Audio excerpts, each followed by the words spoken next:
اس رات ابا بڑی دیر سے گھر آئے اور آتے ہی اپنے کمرے میں چلے گئے۔ عموماً وہ جب بھی گھر آتے کچھ نہ کچھ لے کر آتے تھے۔ اس بار وہ خالی ہاتھ تھے۔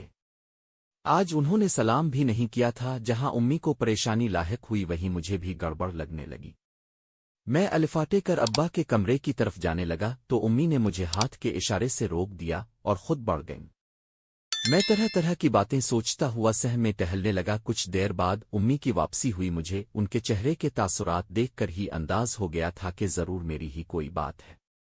میرا شک یقین میں تب بدلا جب انہوں نے غصے سے کہا، جاؤ تمہارے ابو بلا رہے ہیں تمہیں۔ یہ کہہ کر وہ باورچی خانے کی جانب چلی گئیں۔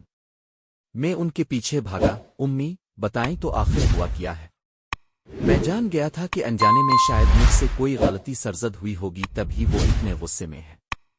میں ابھی اپنا سوال دوبارہ دہرانے والا تھا کہ ابا جان کی گر جاتی ہوئی آواز کانوں میں گونجی، حمد سنا نہیں تم نے؟ جلدی آؤ۔ میں خوف سے ڈرتا کانپتا اندر چلا گیا۔ جی ابا جان، میں نے انہیں دیکھے بنا کانپتی آواز میں کہا، ادھر آ کے بیٹھو میرے پاس۔ اب کہ ان کے لہجے میں سختی نہ تھی لیکن میں سہما ہوا تھا۔ اس سے پہلے کہ وہ مزید کچھ بولتے میں ان کے پاس جا کر بیٹھ گیا تھا۔ یاد کرو وہ دن جب تمہارا ہائی سکول میں پہلا دن تھا اور میں نے تمہیں کیا نصیحت کی تھی؟ وہ آہستہ آہستہ لیکن رنجیدہ آواز میں کہہ رہے تھے۔ جی ابا جان، مجھے اچھی طرح یاد ہے اور میں نے آپ کی ہر نصیحت پر عمل بھی کیا۔ میں نے یہ جملہ انہیں دیکھ کر کہا تھا تاکہ انہیں میری سچائی پر جھوٹ کا شبہ نہ ہو۔ اگر ایسا ہے تو جاؤ اپنا بستہ لے کر آؤ۔ میں فوراً ان کی بات سمجھ نہیں پایا اور حیرت سے انہیں دیکھتا رہا۔ تم نے سنا نہیں کیا کہہ رہا ہوں؟ جاؤ اپنا بستہ لے کر آؤ۔ اس بار انہوں نے سخت لہجے میں کہا۔ میں پھر ڈر گیا اور بستہ لینے چلا گیا۔ ان کے پاس پہنچا تو انہوں نے بستہ مجھ سے چھین لیا۔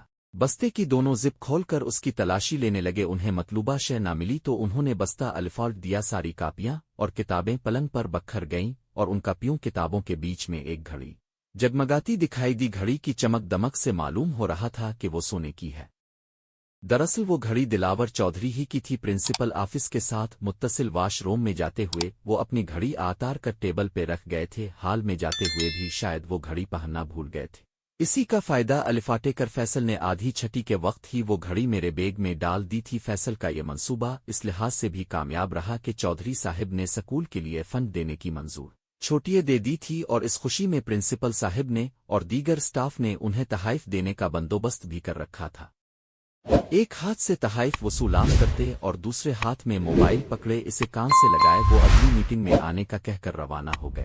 اسی ہڑبڑی میں شاید وہ بالکل بھول گئے تھے کہ ان کے ہاتھ میں سونے کی بیش قیمت گھڑی بھی تھی۔ فیصل گھڑی میرے بیگ میں ڈال کر 9:02:11 ہو گیا تھا۔ میری بدقسمتی کے اس کے نکل جانے کے بعد ابا جان نے مجھے پرنسپل آفس بھیجا کہ میں الماری سے ٹشو بکس لے آؤں۔ مجھے آفس آتے کئی لڑکوں نے دیکھا اور سب نے یہ بھی دیکھا کہ جب میں آفس گیا تو وہاں فیصل موجود نہیں تھا۔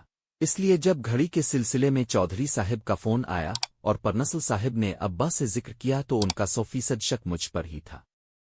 جب میں نے ابا جان کو سارا واقعہ سنایا تو ابا جان نے میری پیشانی چوم لی اور انہیں میری بات پر یقین آ گیا۔